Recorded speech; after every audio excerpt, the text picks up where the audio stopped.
تو اہل سنت والجماعت کی علامت کیا ہے؟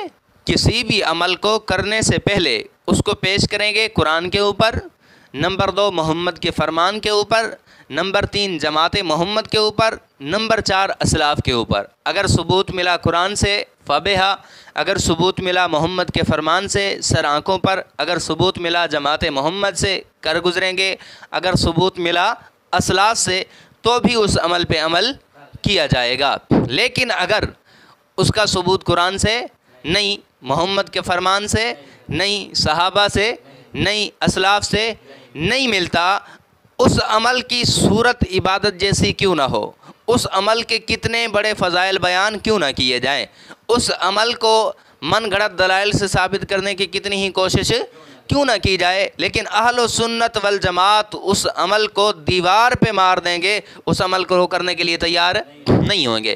بدعتیوں کی علامت کیا ہے؟ اہل بدعت کا شعار یہ ہے کہ وہ کسی بھی عمل کو اگر کرنا چاہیں گے تو اس کے ظاہر کو دیکھیں گے، اس کا ظاہر اگر عبادت ہے، اس کی ظاہری شکل و صورت تقرب اللہ کی ہے، اللہ کا قرب حاصل کرنے کی ہے، تو پھر اس عمل کو کر گزریں گے، چاہے اس کا ثبوت قرآن سے نہ ہو، چاہے اس کا ثبوت محمد کے فرمان سے نہ ہو، چاہے اس کا ثبوت جماعت محمد سے نہ ہو، چاہے اس کا ثبوت اسلاف سے نہ ملتا ہو، لیکن اس کی شکل و صورت ظاہری کیا ہے؟ عبادت جیسی ہے، تو وہ اس عمل کو کر گزریں گے اور نہ کرنے والوں پر لعن طعن کریں گے۔ مثال سمجھیے، نماز جنازہ کے بعد اجتماعی مروجہ طریقے پر جو دعا مانگی جاتی ہے، جو دعا مانگی جاتی ہے، اب اہل سنت والجماعت نے اس عمل کو جب دیکھا، سب سے پہلے اس عمل کو پیش کیا قرآن پر، قرآن سے اس کا ثبوت نہیں ملا۔ نمبر 2 اس کو پیش کیا محمد کے فرمان پر، محمد کے فرمان سے اس کا ثبوت نہیں ملا۔ نمبر 3 اس کو پیش کیا صحابہ کے عمل سے، صحابہ کے عمل سے بھی اس کا ثبوت نہیں ملا۔ نمبر 4 اسلاف سے اس کو دیکھا، اسلاف سے بھی اس چیز کا ثبوت نہیں ملا۔ تو جب نہ قرآن سے، نہ محمد کے فرمان سے، نہ جماعت محمد سے، نہ اسلاف سے اس کا ثبوت ملا، تو اہل سنت والجماعت نے کہا کہ بھئی یہ عمل دیوار پر پھینکنے کے قابل ہے، اگرچہ بظاہر یہ عبادت ہی کیوں نہ ہو، یہ چیز شرعاً عبادت بن نہیں سکتی، یہ چیز بدعت کے زمرے میں آتی ہے۔ کس کے زمرے میں آتی ہے؟ کیوں بھائی؟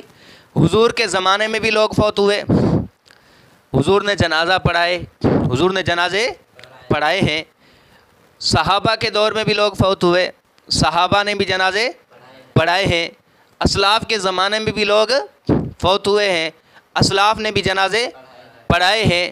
تو جب حضور کے زمانے میں، صحابہ کے زمانے میں، اسلاف کے زمانے میں لوگ فوت ہو رہے ہیں، لیکن نماز جنازہ کے بعد اجتماعی طریقے پر دعا نہیں مانگی جاتی، دعا نہیں مانگی جاتی، پتہ چلا یہاں پر یہ چیز عبادت نہیں ہے، لہذا اہل سنت والجماعت یہاں پر دعا مانگنے کو عبادت نہیں سمجھتے، بدعت سمجھتے ہیں۔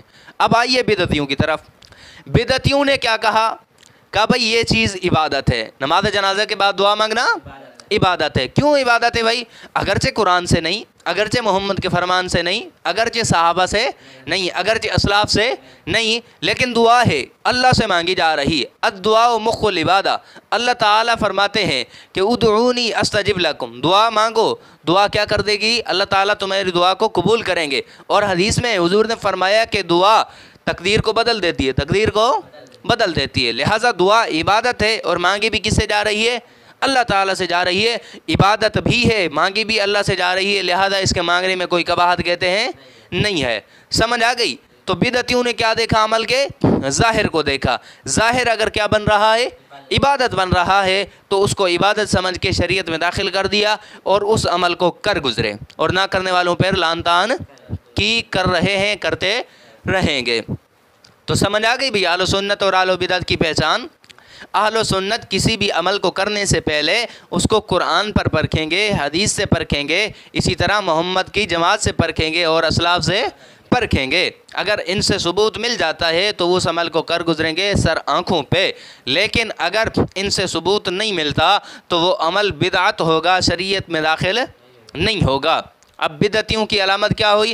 بدعتی کسی بھی عمل کو کرنے سے پہلے اس کے ظاہر کو دیکھتے ہیں، اس کا ظاہر عبادت بن رہا ہے، اس کا ظاہر عبادت جیسا ہے تو وہ اس کو عبادت سمجھ کے شریعت میں داخل کر دیں گے اور اس پر عمل کر لیں گے، چاہے قرآن میں نہ ہو، چاہے محمد کے فرمان سے اس کا ثبوت نہ ملتا ہو، چاہے جماعت محمد سے اس کا ثبوت نہ ملتا ہو، چاہے اسلاف سے اس کا ثبوت نہ ملتا ہو، لیکن وہ عبادت سمجھ کے اس کو کر گزریں گے، ان کو اس سے کوئی غرض نہیں کہ یہ عمل بدعت ہے، یہ عمل بدعت ہے۔